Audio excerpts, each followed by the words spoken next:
నమస్కారం పిల్లలు. ఎలా ఉన్నారు? సంధి 3 పాఠాలు చాలా బాగా నేర్చుకున్నారు. ఇప్పుడు కొత్త విషయం నేర్చుకుందాం. పాఠం 4 సమాసం. సమాసమంటే తెలుసా? 2 లేదా అంతకంటే ఎక్కువ పదాలు కలిసి ఒక పదంగా మారడం సమాసం. మీకొక ఉదాహరణ చెప్తాను. రాజు యొక్క కుమారుడు అంటే మనం రాజకుమారుడు అంటాం కదా, అదే సమాసం. రాజ మరియు కుమారః 2 పదాలు కలిసి రాజకుమారః అయింది. ఇవాళ సమాసం పరిచయం మరియు ద్వంద్వ సమాసం నేర్చుకుందాం. సిద్ధంగా ఉన్నారా? సమాసమంటే ఏమిటో చూద్దాం పిల్లలు. 2 లేదా అంతకంటే ఎక్కువ పదాలు కలిసి ఒక్క పదంగా మారడం సమాసం. సమాసాన్ని విప్పి చెప్పడాన్ని విగ్రహవాక్యం అంటారు. ఉదాహరణకు, రాజకుమారః అనే పదం సమాసం. దాన్ని విప్పితే రాజ్ఞః కుమారః అంటే రాజు యొక్క కుమారుడు అని అర్థం. 4 రకాల సమాసాలు ఉన్నాయి. పాఠం 4లో ద్వంద్వ సమాసం నేర్చుకుంటాం. పాఠం 5లో తత్పురుష మరియు కర్మధారయ సమాసాలు నేర్చుకుంటాం. పాఠం 6లో బహువ్రీహి మరియు అవ్యయీభావ సమాసాలు నేర్చుకుంటాం. ఒక్కొక్కటి వివరంగా చూద్దాం. ద్వంద్వ సమాసం నేర్చుకుందాం పిల్లలు. ద్వంద్వ అంటే జంట. 2 పదాలు మరియు అర్థంలో కలిసినప్పుడు ద్వంద్వ సమాసం వస్తుంది. విగ్రహవాక్యంలో ఛ అనే పదం వస్తుంది. ఛ అంటే మరియు అని అర్థం. మొదటి ఉదాహరణ చూడండి. రామః చ కృష్ణః. ఛ అంటే రాముడు మరియు కృష్ణుడు. ఇది కలిస్తే రామకృష్ణౌ అవుతుంది. ఔ విభక్తి వచ్చింది ఎందుకంటే ఇద్దరు. రెండవది మాతాచ పితాచ అంటే అమ్మ మరియు నాన్న. కలిస్తే మాతాపితరౌ అవుతుంది. మూడవది పుత్రః చ పుత్రీ చ అంటే కొడుకు మరియు కూతురు. కలిస్తే పుత్రపుత్ర్యౌ అవుతుంది. నాల్గవది చాలా గొప్పది. రాముని నలుగురు అన్నదమ్ముల పేర్లు కలిస్తే రామలక్ష్మణ భరతశత్రుఘ్నాః అవుతుంది.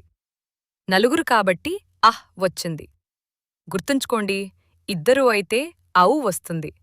చాలామంది అయితే అహ్ వస్తుంది. పిల్లలు, ద్వంద్వ సమాసాలు మీ రోజువారీ జీవితంలో చాలా చోట్ల ఉన్నాయి.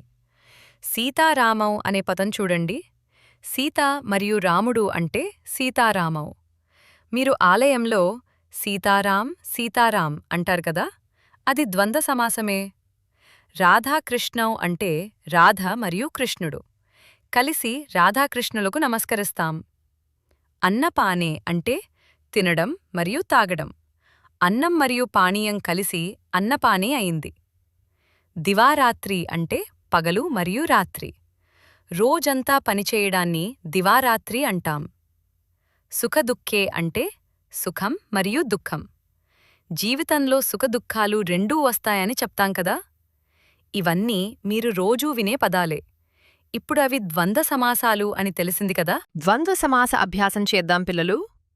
మొదటిది హరచ్చ పార్వతీచ అంటే శివుడు మరియు పార్వతి. కలిస్తే హరపార్వతి అవుతుంది. మీరు హరపార్వతి అని పూజలో పాడతారు కదా. రెండవది లక్ష్మీహీచ నారాయణః చ. లక్ష్మి మరియు నారాయణుడు ఇద్దరు కాబట్టి ఔ వచ్చి లక్ష్మీనారశ్మీనారాయణౌ అవుతుంది.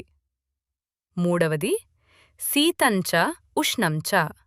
చలి మరియు వేడి. రెండూ నపుంసకలింగం కాబట్టి ఏ అయి శీతోష్ణే అవుతుంది. నాల్గవది దేవాః చ దానవాః చ. దేవతలు మరియు రాక్షసులు. చాలామంది కాబట్టి అహ్ వచ్చి దేవదానవాః అవుతుంది.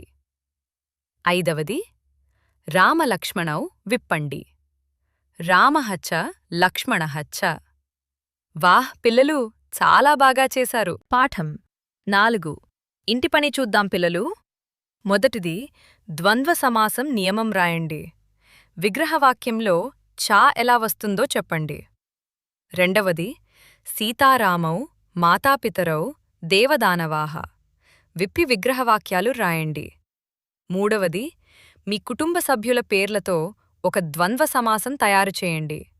ఉదాహరణకు, రామ మరియు శ్యామ ఇద్దరు అన్నదమ్ములు అయితే రామశ్యామౌ అని వ్రాయవచ్చు.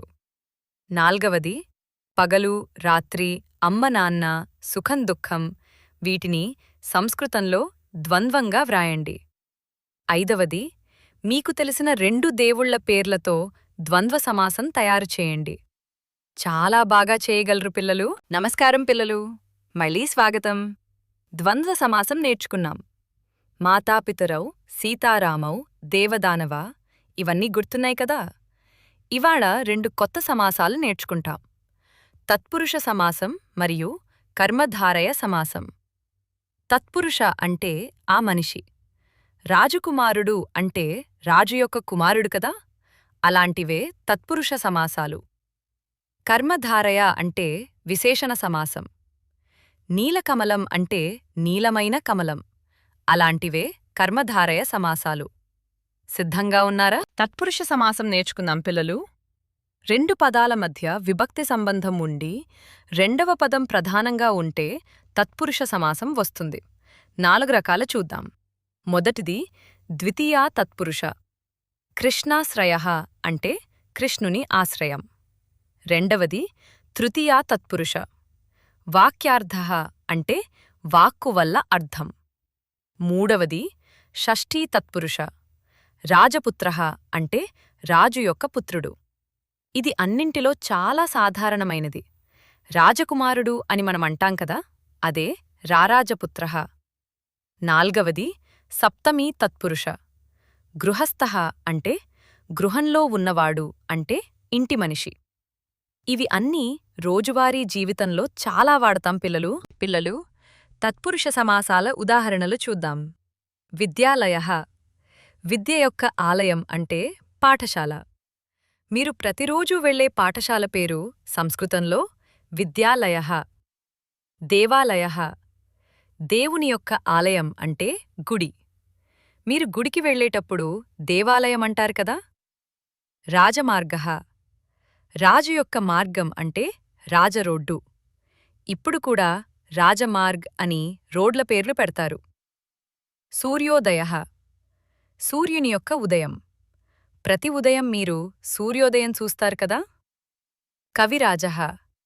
కవులలో రాజు అంటే గొప్ప కవి. గ్రంథకారః. గ్రంథం చేసినవాడు అంటే రచయిత. ఇవన్నీ తత్పురుష సమాసాలే. కర్మధారయ సమాసం నేర్చుకుందాం పిల్లలు. విశేషణం మరియు విశేష్యం కలిసినప్పుడు కర్మధారయ సమాసం వస్తుంది. అంటే ఒక నాణ్యతను చెప్పే పదం మరియు ఒక వస్తువు పేరు కలిస్తే. మొదటి ఉదాహరణ నీలకమలః. నీలమైన కమలం. నీలః అంటే నీలం అనే రంగు, కమలః అంటే పద్మం. రెండవది మహారాజా. మహాన్ అంటే గొప్ప, రాజా అంటే రాజు. గొప్ప రాజే మహారాజా. మూడవది పీతాంబరాః. పీతమైన వస్త్రాలు ధరించినవాడు. కృష్ణభగవానుడికి పీతాంబరాః అని పేరు ఉంది కదా, అది కర్మధారయ సమాసమే. నాల్గవది శుద్ధ జలం. శుద్ధమైన నీరు. గుర్తుంచుకోండి పిల్లలు, తత్పురుషంలో 2 పదాల మధ్య యొక్క అని సంబంధం ఉంటుంది. కర్మధారయంలో ఒకటి విశేషణం, రెండవది విశేష్యం అంటే ఒకటి మరొకటిని వర్ణిస్తుంది. తత్పురుష మరియు కర్మధారయ అభ్యాసం చేద్దాం పిల్లలు. మొదటిది గంగాజలం. గంగ యొక్క జలం అంటే తత్పురుష సమాసం. రెండవది శ్వేతాశ్వః. శ్వేతమైన అంటే తెల్లని, అశ్వం అంటే గుర్రం. ఇది కర్మధారయ. తెల్లని అనే విశేషణం మరియు గుర్రం అనే విశేషం కలిసింది. మూడవది దేశభక్తః. దేశం యొక్క భక్తుడు అంటే తత్పురుష. మీరు స్వాతంత్ర్య దినోత్సవం రోజు దేశభక్తి పాటలు పాడతారు కదా, అందులో దేశభక్తః వస్తుంది. నాల్గవది మహాకవిః. మహాన్ అంటే గొప్ప, కవిః అంటే కవి, కర్మధారయ. ఐదవది సరస్వతీదేవి విపితే సరస్వత్యాః దేవి. సరస్వతి యొక్క దేవి, తత్పురుష. చాలా బాగా చేశారు పిల్లలు. పాఠం 5. ఇంటి పని చూద్దాం పిల్లలు. మొదటిది తత్పురుష మరియు కర్మధారయ సమాసాల తేడా వ్రాయండి. ఒక్కో ఉదాహరణ కూడా వ్రాయండి. రెండవది, విద్యాలయః, దేవాలయః, రాజమార్గః, విప్పి విగ్రహవాక్యాలు వ్రాయండి. మూడవది, నీలకమలః, మహారాజా, పీతాంబరాః, వీటి అర్థాలు వ్రాయండి. నాల్గవది, మీ ఊరి పేరు సంస్కృతంలో ఏ సమాసమో ఆలోచించి వ్రాయండి. ఉదాహరణకు, హైదరాబాద్ అంటే హైదర్ యొక్క ఆబాద్ అంటే నగరం అని అర్థం. ఐదవది, కృష్ణుని 5 పేర్లు వ్రాసి అవి ఏ సమాసమో చెప్పండి. పీతాంబరుడు, గోపాలుడు, మురళీధరుడు ఇవి ఆలోచించండి. రేపు బహువ్రీహి మరియు అవ్యయీభావ సమాసాలు నేర్చుకుంటాం. నమస్కారం పిల్లలు, మళ్ళీ స్వాగతం. ద్వంద్వ, తత్పురుష, కర్మధారయ 3 సమాసాలు నేర్చుకున్నాం. ఇవాళ చివరి 2 సమాసాలు, బహువ్రీహి మరియు అవ్యయీభావ. బహువ్రీహి అంటే చాలా వరి ఉన్నవాడు అంటే ఒక విశేషాన్ని బట్టి పిలవబడే పేరు. ఉదాహరణకు, చక్రపాణి అంటే చక్రం చేతిలో ఉన్నవాడు అంటే విష్ణువు. నీలకంఠ అంటే నీలమైన కంఠం ఉన్నవాడు అంటే శివుడు.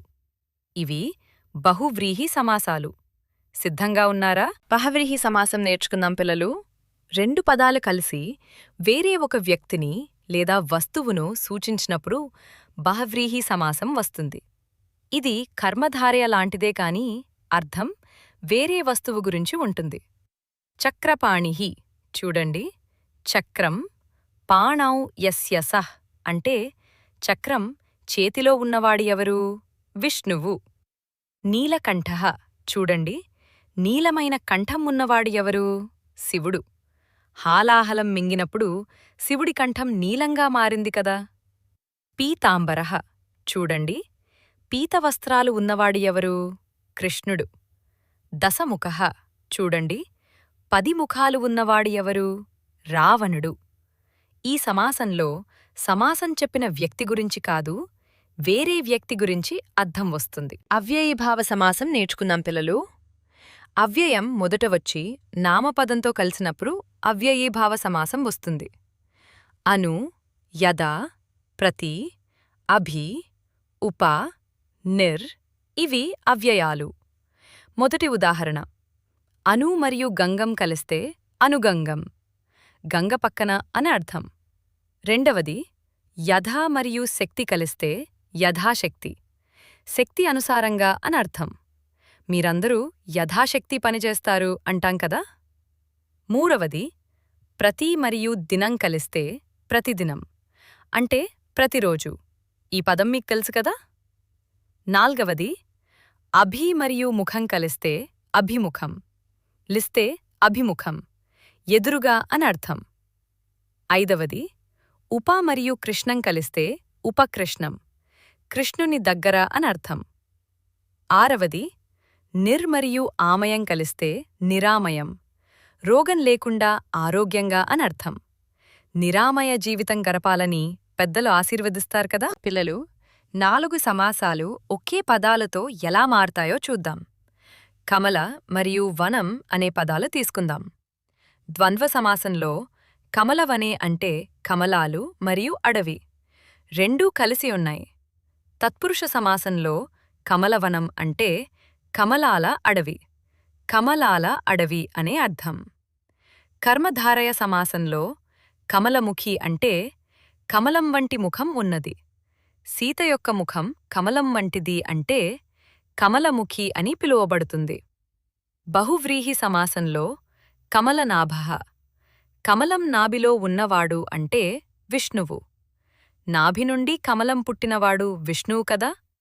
ఒకే పదాలు వేరే సమాసాల్లో వేరే అర్థాలు ఇస్తున్నాయి చూసారా. అదే సంస్కృతం యొక్క గొప్పతనం. అభ్యాసం చేద్దాం పిల్లలు. మొదటిది గజాననః, గజం ముఖంలో ఉన్నవాడెవరు? గణేశుడు. 2 పదాలు కలిసి వేరే వ్యక్తిని సూచిస్తున్నాయి కాబట్టి బహువ్రీహి సమాసం. రెండవది యథాకాలం, యథ అనే అవ్యయం మొదలవచ్చింది, అవ్యయీభావ సమాసం. మూడవది పితాపుత్రౌ, తండ్రి మరియు కొడుకు ఇద్దరు కాబట్టి ఔ వచ్చింది. ద్వంద్వ సమాసం. 4వది ఆమ్రవనం, మామిడి అడవి. మామిడి యొక్క అడవి అంటే తత్పురుష సమాసం. 4 సమాసాల సారాంశం గుర్తుంచుకోండి పిల్లలు. ద్వంద్వ అంటే ఏ మరియు బి. తత్పురుష అంటే ఏ యొక్క బి. కర్మధారయ అంటే ఏ అయిన బి. బహువ్రీహి అంటే ఏ బి ఉన్నవాడు అంటే 3వ వ్యక్తి. అవ్యయీభావ అంటే అవ్యయం ముందు వచ్చిన సమాసం. వాహ్ పిల్లలు, అన్ని సమాసాలు నేర్చుకున్నారు. సమాస పాఠాల చివరి ఇంటి పని చూద్దాం పిల్లలు. మొదటిది 5 సమాసాల పేర్లు, నియమాలు, ఒక్కో ఉదాహరణ వ్రాయండి. ద్వంద్వ, తత్పురుష, కర్మధారయ, బహువ్రీహి, అవ్యయీభావ. 2వది చక్రపాణి, నీలకంఠ, దశముఖ విప్పి విగ్రహ వాక్యాలు వ్రాయండి. చక్రపాణి అంటే చక్కం పాణౌ యస్య సః. నీలకంఠ అంటే నీలః కంఠః యస్య సః. 3వది ప్రతిదినం, యథాశక్తి, అనుగంగం. ఇవి ఏ సమాసమో చెప్పండి. 4వది మీకు నచ్చిన దేవుని పేరు తీసుకొని ఏ సమాసమో చెప్పండి. పిల్లలు, సమాసాః పూర్ణాః. సమాస పాఠాలు పూర్తయ్యాయి. ద్వంద్వ, తత్పురుష, కర్మధారయ, బహువ్రీహి, అవ్యయీభావ అన్నీ నేర్చుకున్నారు. ఇప్పుడు మీరు రాజకుమారుడు, చక్రపాణి, నీలకంఠ, మహారాజా, సీతారాముడు ఇవన్నీ ఏచుని ఏ సమాసమో చెప్పగలరు? జయత సంస్కృతం. పునః మిలామః పిల్లలు.